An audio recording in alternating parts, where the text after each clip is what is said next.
Hello दोस्तों, मैं हूं गिरीश चौधरी ग्रुप और मैं आप सबका स्वागत है। इस वीडियो में हम देखेंगे कि जैसे हमने फॉर्म सेट यूज़ किया मल्टीपल फील्ड के लिए, वैसे ही अगर हम ड्रॉप डाउन यूज़ करते हैं, HTML सिलेक्ट यूज़ करते हैं फॉर्म सेट में, तो वो कैसे हम सिलेक्ट यूज़ कर सकते हैं वो हम देखते हैं। सपोज़ यहाँ पे हमने दो मॉडल बनाए, एरिया एंड प्रॉपर्टी। एरिया जो प्रॉपर्टीज है वो कौन से एरिया में आती है, तो उसके लिए हमने यहाँ पे एक फॉरेन की दी हुई है कि एरिया का रेफरेंस दिया हुआ है। ठीक है, बेसिकली मॉडल सिंपल है, इसमें ज़्यादा कुछ हमने अपडेट नहीं किया हुआ है। तो इसको सबसे पहले मैं बना देता हूँ मॉडल्स को। तो चलिए मैं मॉडल बना देता हूँ, उसके बाद जस्ट आपको यहाँ पे माइग्रेट करना है। तो just make migrations and migrate. तो ध्यान रखना प्रॉपर्टी कौन से एरिया में है, उस हिसाब से मैंने एरिया पे फॉरेन की दी हुई है। चलिए ये कोई बड़ा ये नहीं है, हमने ऑलरेडी ऐसे बहुत सारे एग्जाम्पल स्टडी किए हैं। और कुछ एरिया में इंसर्ट कर देता हूँ तो ताकि हमें सिलेक्शन में इजी पड़े, क्योंकि वही हम ड्रॉप डाउन में ऐड करेंगे। ठीक है, यहाँ पे सबसे पहले मैं एक सेल बना देता हूँ और वहाँ पे ये कमांड है जो मैंने यूज़ किए हैं, इसको मैं यूज़ कर देता हूँ। ठीक है, पेस्ट कर देता हूँ। तो चलिए रिकॉर्ड भी ये इंसर्ट हो गए। चलिए अब ये सेल की मुझे ज़रूरत नहीं है। तो चलिए अब यहाँ पे हम व्यूज़ ऐड करते हैं, फॉर्म्स ऐड करते हैं। तो चलिए फॉर्म्स की बात करते हैं। तो फॉर्म्स को कॉपी करते हैं और यहाँ पे पेस्ट करते हैं। फॉर्म्स को भी मैं आपको समझाता हूँ।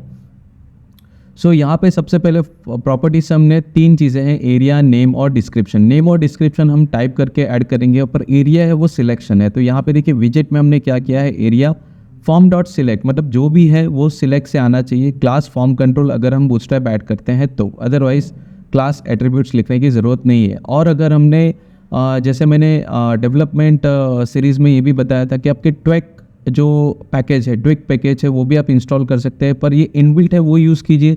तो थर्ड पार्टी पैकेज अगर कभी आउटडेटेड हो जाता है, वर्क नहीं करता है, तो भी ये ईजिली वर्क करेंगे क्लास एट्रीब्यूट्स या एट्रीब्यूट्स कीवर्ड्स। ठीक है, इसके लिए आपको कोई एक्स्ट्रा पैकेज की ज़रूरत नहीं पड़ेगी।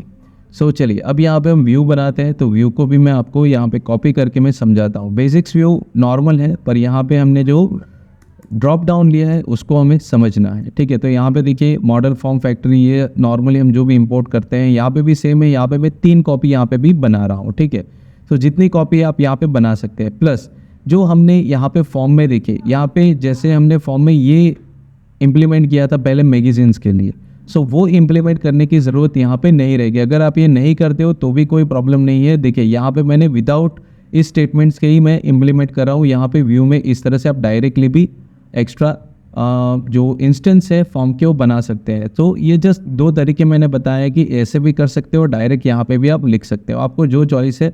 मैं जनरली यही यूज़ करता हूँ, क्योंकि बार बार मैं फॉर्म में कहाँ चेंज करने जाऊँगा, तो ये जनरली मैं फॉर्म में ये यूज़ नहीं करता हूँ। ठीक है, बेसिकली यहाँ पे मैं डायरेक्टली व्यूज़ में ही इम्प्लीमेंट कर देता हूँ। तो ये भी एक ईजी वे है। अब यहाँ पे रिक्वेस्ट डॉट मैथड जैसे हमने वो प्रॉपर पहले लिखा था, अब यहाँ पे देखिए मैंने लिखा है दैट प्रॉपर्टी। ओके, यहाँ पे मैंने ऑलरेडी पेस्ट किया हुआ है। तो चलिए इसको मैं पहले हटा देता हूँ और उसके बाद बताता हूँ। चलिए ठीक है, यहाँ पे देखिए ऑलरेडी मैंने ये यूज़ किया हुआ है। तो ये देखिए यहाँ पे लिखा है प्रॉपर्टी फॉर्मेट। हम पहले जो लिखते थे कि कितनी कॉपीज हमें बनानी है, प्लस यहाँ पे फॉर्म डॉट पोस्ट। तो यहाँ पे देखिए फॉर्म डॉट पोस्ट यहाँ पे यूज़ किया हुआ है। अब फॉर्म सेट यहाँ पे देखिए कुछ नहीं है, नॉर्मल है, request dot post prefix magazines.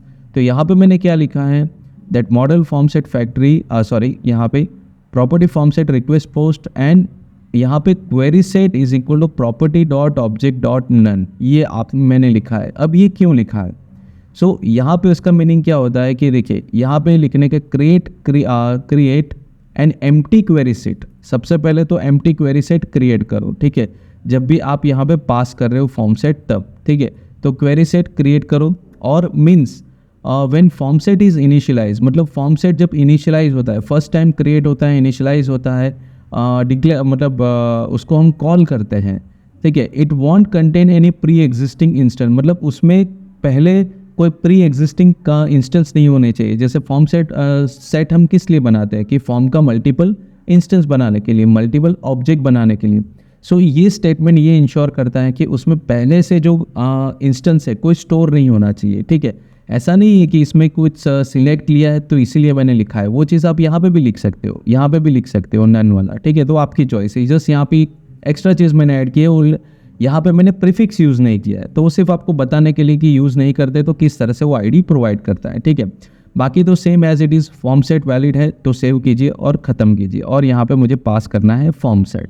तो यही चीज़ है, हमें यूज़ करना है। अब देखिए कुछ नहीं है तो यहाँ पे भी वही लिखा है मैंने, प्रॉपर्टी डॉट ऑब्जेक्ट डॉट नल, मतलब कि जो प्रीवियसली कोई स्टोर्ड अगर क्रिएटेड ऑब्जेक्ट्स हैं वो नहीं होने चाहिए, इतना हमें ध्यान रखना है। जो करंट सेशन में क्रिएट होते हैं वही होने चाहिए। सो वो चीज़ आप यहाँ से यहाँ पे भी लिख सकते हैं प्रीफिक्स के साथ, वो आपकी चॉइस है, ठीक है। तो यहाँ पे मैंने प्रीफिक्स नहीं दिया है। सो अगले एग्जाम्पल में वो भी मैं आपको बताऊंगा प्रीफिक्स के साथ, तो कोई बड़ी बात नहीं है, यहाँ पे सिर्फ आपको प्रीफिक्स ऐड करना है और कुछ नहीं है, ठीक है। सो चलिए ये हमने लिख दिया, और फॉर्म में भी देखते हैं कि ये फॉर्म भी मैंने शायद 2 बार बना दिया है, तो इसको मैं हटा देता हूँ। तो चलिए कोई बात नहीं, इसमें एग्जीक्यूशन कुछ नहीं है, प्रॉपर है। और यहाँ पे शायद मॉडल भी मैंने 2 बार पेस्ट कर दिए हैं, तो चलिए इसको भी मैं एक बार हटा देता हूँ। तो चलिए एरिया और मॉडल रन तो हो गए तो कोई इशू नहीं है। मॉडल अगर यहाँ पे हमने माइग्रेशन तो प्रॉपर कर दिया है तो उसका कोई इशू नहीं है, ठीक है। तो चलिए ये हमारे व्यूज़ भी बन गया। तो व्यूज़ में आपको आई होप कि समझ में आया होगा कि ये स्टेटमेंट मैंने क्यों लिखा है, कि जो हमने प्रीवियसली कोई अगर इंस्टेंस क्रिएट किए हैं तो वो नहीं स्टोर होने चाहिए, उसकी वजह से लिखा है। तो वो क्लियर करके क्वेरी सेट में ब्लैंक मतलब डाल देगा, ठीक है, और वो पास करेगा तो वो ब्लैंक क्वेरी सेट पास होगा यहाँ पे, ठीक है, HTML टेम्पलेट में। अब यहाँ पे हम ऐड करते हैं, देखिए यहाँ पे URL भी मैंने ऐड करके रखा है, ये देखिए प्रॉपर्टी फॉर्म सेट व्यू, तो ऑलरेडी मैंने यूज़ किया हुआ है, ठीक है, तो ये रखा है।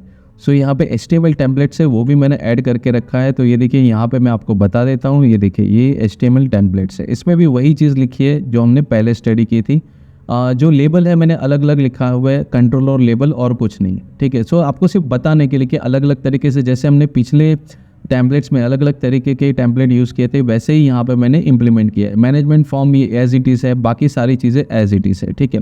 और यहाँ पे देखिए फॉर लूप काउंटर इस तरह से मैंने यूज़ किया हुआ है। तो यहाँ पे भी थोड़ा अलग तरीके से मैंने यूज़ किया है, प्रॉपर्टी सिर्फ 1 2 3 इस तरह से लिखने के लिए, और कुछ नहीं है। तो बेसिकली हमारा फॉर लूप है वो यही है, ठीक है। सो उससे ज़्यादा कुछ नहीं है। अब सपोज़ यहाँ पे हम इसको रन करते हैं और देखते हैं कि क्या है। तो सपोज़ यहाँ पे हम रन सर्वर ऐड करते हैं। तो यहाँ पे चलिए अब देखिए प्रॉपर्टी से, तो इसको मैं रन करता हूँ। तो चलिए इसको देखते हैं रन करके, और ये सर्वर रन हो गया होगा। तो ये देखिए ये हो गया, ये देखिए एरिया, तो कौन से एरिया में, नेम, प्रॉपर्टी से यहाँ पे 3 मेरे फॉर्म यहाँ पे हो गए। अब यहाँ पे लूप काउंटर मैंने लिखा था, किस लिए लिखा था, ये देखिए फॉर लूप डॉट काउंटर। तो यहाँ पे बताएगा भाई प्रॉपर्टी 1, प्रॉपर्टी 2, प्रॉपर्टी 3, इसलिए लिखा है। देखिए यहाँ पे वही है, प्रॉपर्टी 1, प्रॉपर्टी, जितनी बार लूप फिरेगा उतनी बार 1 2 3 आएगा। सो कोई बड़ी बात नहीं, इनबिल्ट फंक्शन है। चलिए अब यहाँ पे मैं एरिया सेलेक्ट करता हूँ, सिटी सेंटर, नेम है कि हाई राइज, तो हाई राइज हम यूज़ करते हैं, ठीक है। और यहाँ पे कमेंट में नथिंग, तो यहाँ पे ऐड कर देता हूँ। अगेन प्रॉपर्टी में दूसरा ऐड करता हूँ, और यहाँ पे मैं लिखता हूँ लो एरिया। तो चलिए यहाँ पे भी मैं कुछ लिख देता हूँ, NA, कुछ भी नहीं चाहिए मुझे अभी। रिवर साइड, तो इट्स लाइक अ पैलेस, तो यहाँ पे हम लिखता हूँ ब्यूटीफुल, ठीक है। सो 3 रिकॉर्ड्स हमने यहाँ पे सेव कर दिए। अब जैसे ही मैं यहाँ पे सेव करूँगा तो रिकॉर्ड यहाँ पे सेव हो जाएंगे, कोई इशू नहीं है। देखिए सेव हो गए, अब यहाँ पे ये सक्सेसफुली हो गए। अगर आप इसको वेरीफाई करना चाहते हैं डेटाबेस में, तो प्रॉपर्टीज़ के टेबल्स में जाके इसको वेरीफाई कर सकते हैं प्रॉपर्ली। ये देखिए तीनों हो गए, रेफरेंस के साथ आ गए, ठीक है। अब यहाँ पे जैसे मैंने कहा था कि जब आप रिफ़्रेश करते हो कि बैक करते हो, तो देखिए डेटा ऑलरेडी है। तो बेसिकली जब मैं इसको रिफ़्रेश करता हूँ तो ये क्या कॉल करेगा, ये बेसिकली नन ही कॉल करेगा जो हमने लिखा था। जैसे यहाँ पे हमने व्यूज़ में लिखा था ये वाला, ठीक है। अगर नहीं लिखते हो तब भी प्रॉब्लम्स नहीं आएगी। अब जैसे यहाँ पे मैं हटा देता हूँ, सबसे पहले हम ये देखते हैं कि हम इसको व्यू सोर्स करते हैं। तो देखिए हमने यहाँ पे प्रीफिक्स नहीं दिया है, तो किस तरह से वो नाम देगा, इस तरह से देगा, form 0, ID form 0, ID form 0, ID form 1, ID form 1, इस तरह से देगा। प्रीफिक्स दोगे तो अपने हिसाब से देगा, ठीक है। ये फॉर्म की जगह आपका प्रीफिक्स का नाम ले लेगा। तो ये आपकी चॉइस है कि आपको किस तरह से देना है, ठीक है। अब यहाँ पे जैसे मैंने कहा कि अगर मैं इसको नहीं लिखता हूँ, चलिए मैं इसको अब कुछ नहीं लिखता हूँ यहाँ पे, ठीक है। प्रीफिक्स भी नहीं लिख रहा हूँ और ये भी नहीं लिखता हूँ, फॉर्म सेट भी नहीं लिखता हूँ। सो यहाँ से मैं क्वेरी सेट नहीं निकाल देता हूँ। अब देखते हैं, इस व्यू में ही चेंज किया है तो ज़्यादातर हमें सिर्फ रीलोड ही करना है। तो क्या होता है देखते हैं, चलिए इसको मैं, ये देखिए यहाँ पे क्या आ गया, लो एरिया जो प्री बिल्ट हमने बनाया था तो वो यहाँ पे स्टोर है ऑलरेडी। तो ये चीज़ नहीं होनी चाहिए, इसलिए हमें वो लिखना पड़ता है। देखिए आ गया ना।